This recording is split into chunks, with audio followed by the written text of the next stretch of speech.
Okay, Genitron versus Terran. I got a bit of a spoiler on this one. The title of this game was Mech versus G-Mech. So I take it our Terran player's not gonna go bio, he's gonna go mech. And really, I should not be surprised by that in the slightest. The last couple times we saw Terran try to take on the Genitron, the Marines got absolutely wrecked by the Insiders, aka the Batmobiles. Bonus damage against light and splash at the same time, that is an outright nightmare for the Terran bio. And if you read the comment section on those games, you'll see that our hardcore Genitron players have all recommended going mech. So how does a meching Terran face up against the Genitron?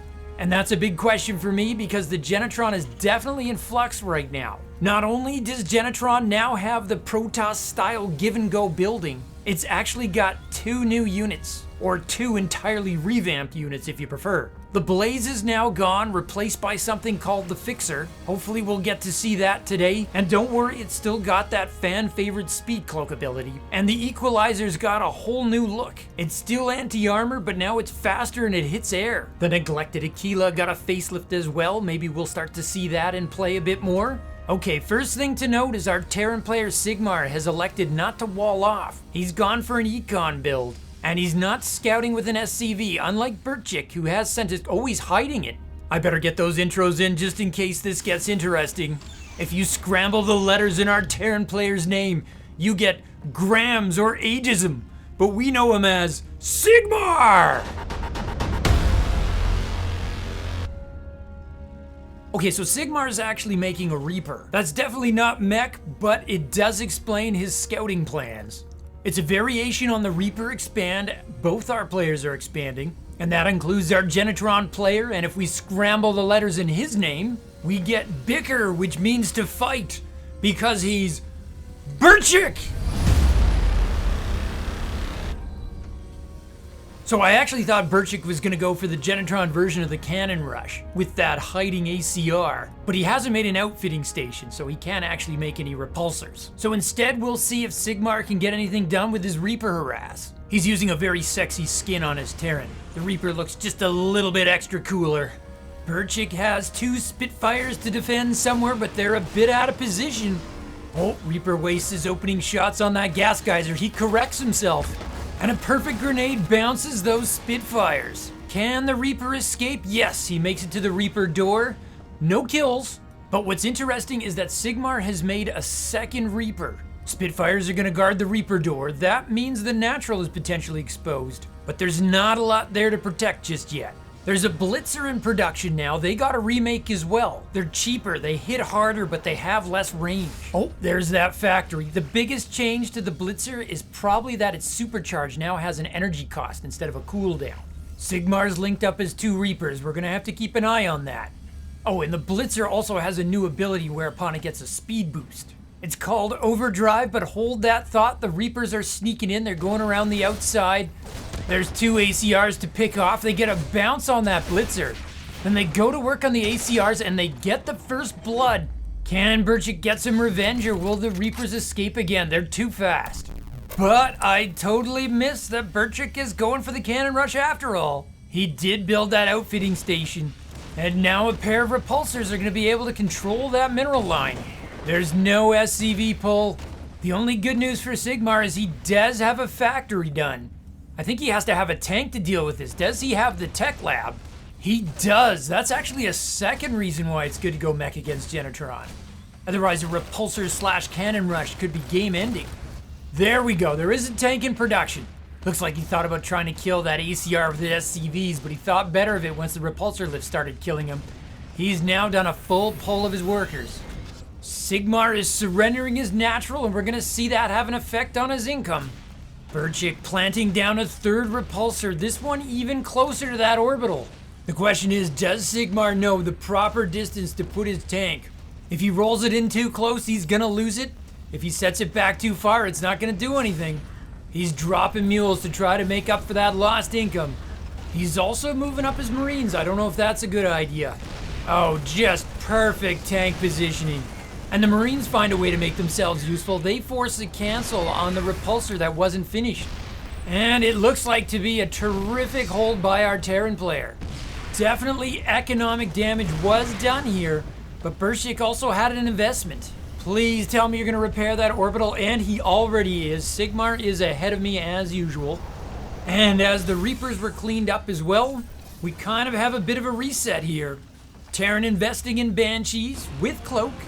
But look at this, we've got the new look Equalizer on the field. It's those glowy guys. And I think what you'll notice, at least once the action kicks up, is how fast the Equalizers are. We'll have to see, but they might replace the Torrent as the anti-air of choice, because they can really go side to side across the battlefield and hit those air targets. And they're going to provide that bonus damage against Sigmar's tanks. Bercik's going to need detection though. He needs a processing drone and he needs one with energy. He doesn't have any interdictors either, so he's in serious trouble if that Banshee finds itself behind his mineral line. Sigmar is pushing out with Tank Marine, but he stands to be intercepted by a larger Genitron force here. And Genitron has the high ground there, Anakin. All eyes on the Equalizer here. There's the shot. Sigmar's Marines get obliterated and he pulls back so he can try to get his tank sieged up. But they just get cut down. The Banshee does not have Cloak yet. It's still being researched and Bercik takes advantage here. It's a big time army lead for Bercik. You know what? We gotta do the goggles. I love this map, but it's just too dark. Adjutant, light it up! Night vision goggles engaged. Thank you. You're most welcome. Okay, so Sigmar right now has no army. He's desperately trying to make one. 2 tanks and a Banshee on the way. I don't think Bercik appreciates the advantage he has, or he'd push into the natural. But he just got a processing drone that's gonna help him scout. Oh, he's gonna check the 4th. Oh, there's nothing there, and that's gonna give Sigmar some seconds. But it's not like Genitron's doing nothing here. He's actually teching up to an assembly array. That's gonna give him air. Oh, Cloak Banshee comes out. Sigmar didn't have time to build up energy for it, so there's not a lot of cloak on it. He kills the Spitfire that wandered into his base. Does the processing drone have enough energy to detect? Oh, the Hellions jump out there. They do some pretty good damage. I bet Sigmar wishes he had Blue Flame though. It doesn't look it, but Bercik's army is pretty much all light. I know it's kind of weird, it's light mechanical. The dust settles, and has Sigmar traded out? No, there's just 2 Spitfires left. But a tank has arrived. It looks like the Banshee actually ran out of cloak energy. Oh, and his 3rd's taking fire as well. Oh, Sigmar putting his tanks on the high ground. We've seen him do this before. Sigmar knows all the nasty high ground spots. Another Cloak Banshee pops out. It too doesn't have a lot of energy, but it should be enough. The processing drones aren't gonna even try to detect. They're just gonna go home. And Sigmar's gonna get the cleanup. That was a close call. But he comes out the other side with the income lead. He's got the worker lead, plus mules, and he's got his 3rd up and running. Our players are dead even on army. Oh, Sigmar heard me. He's gonna pick up that Blue Flame upgrade. Infernal Pre-Igniter. It just about doubles the Hellions' damage against light units. And Bercik's going heavy on Equalizers and Spitfires. Both light. Bercik's manufacturing facilities look like a laser light show. He's got every color of the rainbow going on there. Okay, this time the processing drones activate detection and the Banshees just vanish.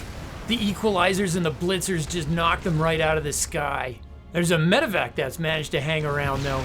Oh, never mind. Not sure what he was for exactly anyway. Oh, Bercik's making Hornets. That's gonna be a problem. Terran doesn't have any anti-air at this point.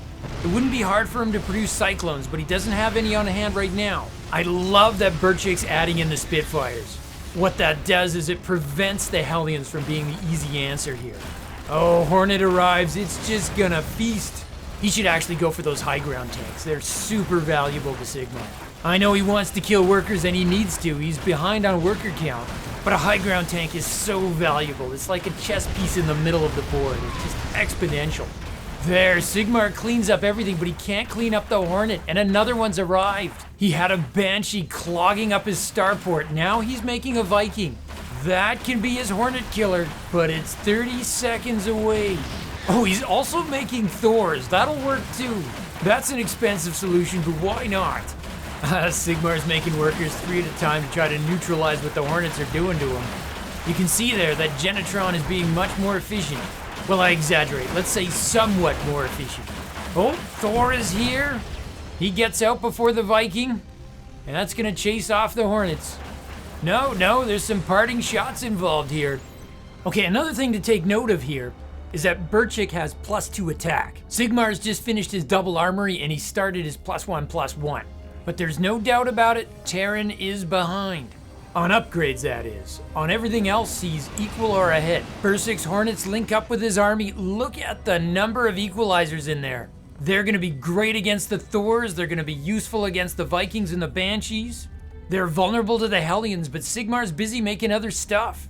Oh, ships passing in the night here. Genitron's gonna hit first, going for that 4th, which is in production. Terran's gotta pull back to defend. I gotta say, the Thors look really cool with this skin. The cockpit kinda looks like a robotic eye. Anywho, Bercik claims his prize, he shuts down the 4th and he pulls out of there. Sigmar has that pro reflex. You lose a base, you immediately remake it. They don't debate it, they don't think about it, they just do it. It's not always the right move, but it is most of the time. Oh, Sigmar loses his 3rd. That supply blocks him. Genitron pulls back. Look at that. Whose mech is more mobile here? It's pretty obvious. The tanks and Thors are having trouble shuffling side to side. The new enhanced speed of the Equalizer really coming into play there. And Genitron's gonna start up a 4th. And just like that, it's Genitron that has the income lead and the army lead. Sigmar's kind of in a tough spot. He needs those Thors to deal with the Hornets. But I feel like the Thors are going to be inefficient against those Equalizers. It's Hellions that he wants, and he does have them.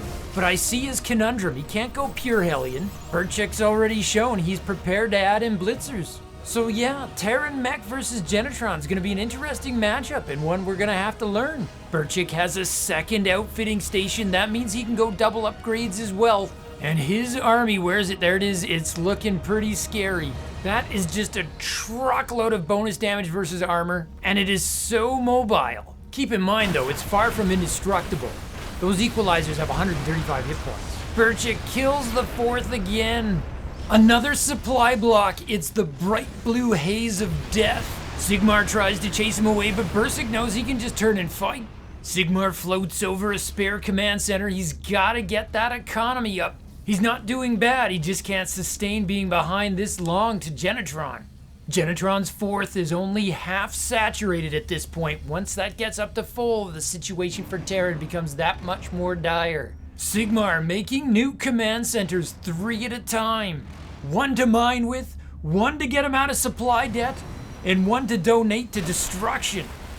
Because the bright blue haze is just killing command centers left, right, and center. I suppose it doesn't help that the command centers are armored. They're taking all that bonus damage from those Equalizers. Bercik forces the cancel on 1 and then goes after the orbital. He gets it. That Equalizer Spitfire force is just so mobile. My cheat sheet tells me the Equalizer's speed is 4.72. That's faster than Marine Marauder, and we normally think of Terran Bio as being mobile. That's the same speed as a Charged Lot after it gets its upgrade. Oh, I like this. Sigmar's trying to choke off his 4th with an extra command center. And he's got a tank sieged up behind it. Yeah, that's gonna be a tougher take. Both our players are macroing really well. Bercik is close to maxing out here. He's also taking a 5th base now. He's building on that bottom right-hand corner. Sigmar's floating a base up into that top left, leaving his much destroyed 3rd dead for now. Oh, Bercik is walking into a kill zone here. There's a lot of tanks sieged up, and that CC is gonna turn into a fortress. I see Sigmar's building a choke, and he's building himself a giant turret. Bercik took a lot of losses going in there. Was that enough for Terran to catch up? Genitron's making Hornets continuously from that single assembly array. At this point, I think he needs another one, or he's gotta put some uploaders on it.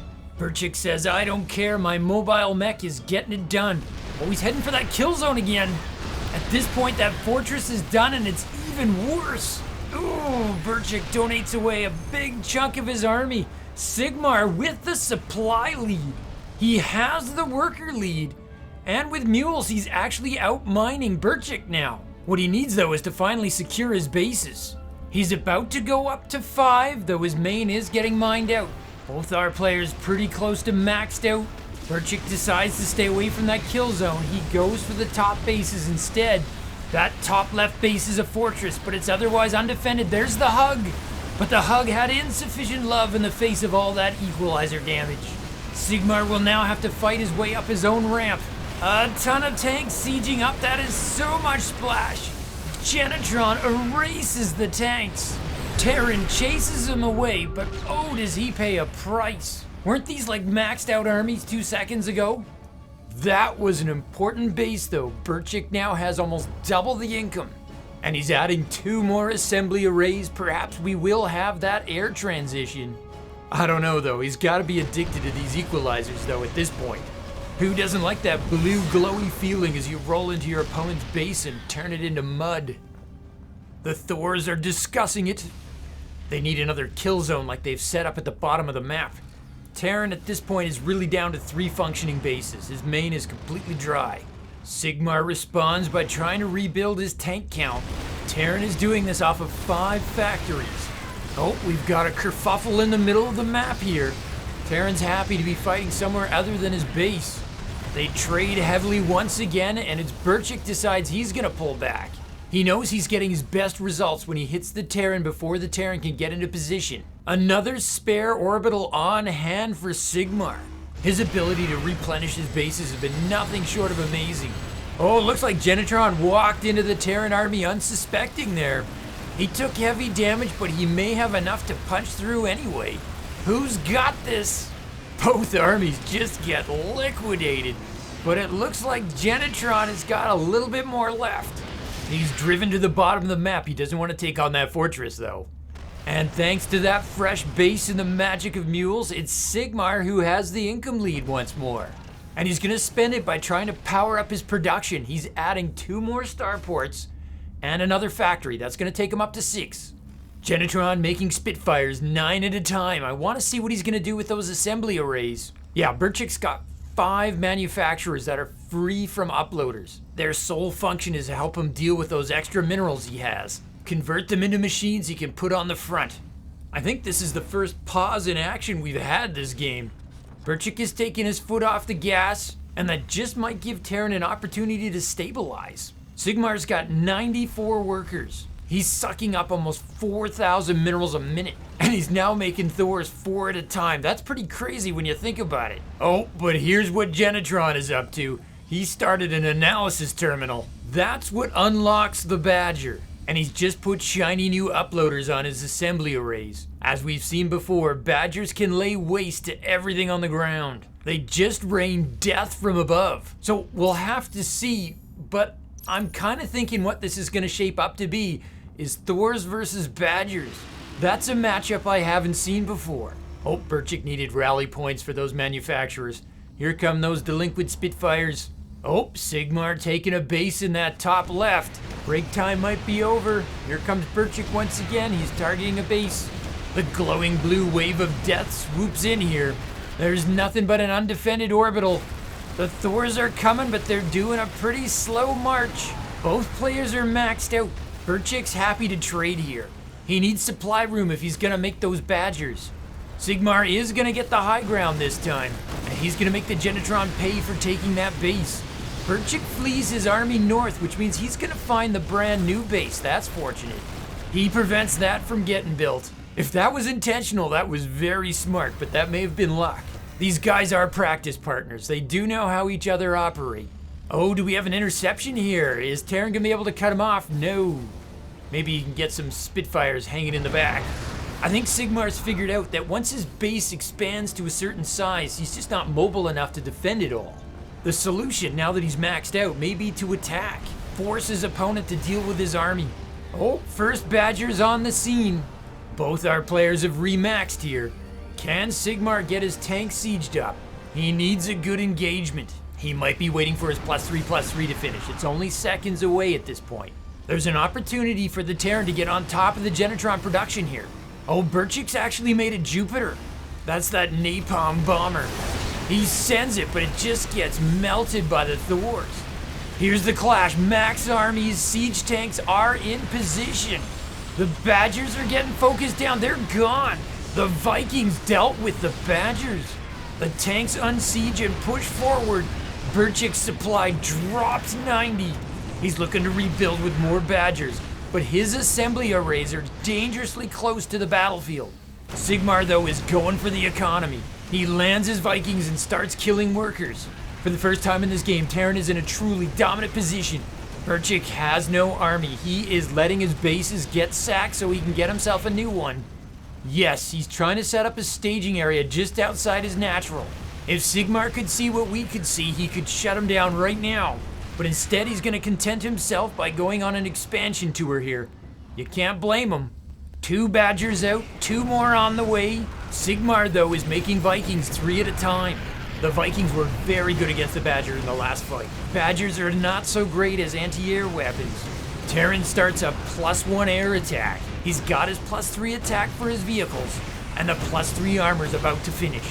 Bercik decides he can't wait anymore. He's gonna attack. He's got 4 Badgers. The tanks are sieged. They annihilate the Equalizers on the ground, which means the Vikings can go in against the Badgers. The Thors hit that army from all sides. Oh, Sigmar's got landed Vikings. He needs to get those up. A lot of shots are being wasted on that base on lockdown, but it's dead now, and the Vikings get back up into the air. Reinforcement Vikings arrive, and that's it for the Badgers. For a second, I almost thought Bercik was gonna do that, but he has no army anymore. Terran's building pure Thor Viking right now. Bercik is, oh, it is GG. Definitely a comeback win there for Sigmar.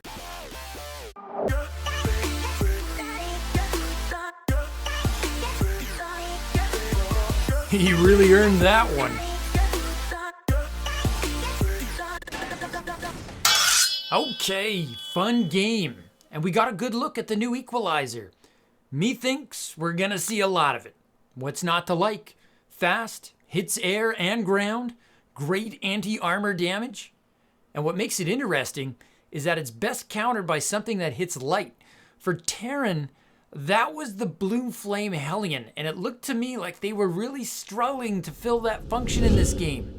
Possibly because of the Hellions limited to 90 hit points. I think we'll see different interactions though. For Protoss, Adepts with Glaive should be pretty solid against Equalizers. We'll need to see it, but I would expect the Zayid aren't too worried about Equalizers, because they have both Roamers and Scorpilisks, 2 very cheap ways to deal with light units, and the Zayid was probably going to be mixing those into its composition anyway. For the Keiron, on paper, Myriads with their Elytra should just murder Equalizers, but I could see them getting outmaneuvered by the Equalizer's speed, and the Myriad is later in the tech tree. In the meantime, Volts and Pariahs should probably have your back. I hope we'll get to see the Genitron's other new unit, the Fixer, in a future game. It's a great idea, a combat unit that can also repair. Special thanks to the hardworking development team who are designing and balancing these new units. We appreciate you. So let me just say, from my base to yours, Zugzwang out. To continue your Starcraft journey, Nova advises you to click the video in the upper rectangle. But Kerrigan warns you to watch your 6 and click the video in the bottom rectangle. Or you can stimpack your Starcraft experience. Subscribe to Zugzwang Starcraft. Just hit the circle. From my base to yours, Zugzwang out.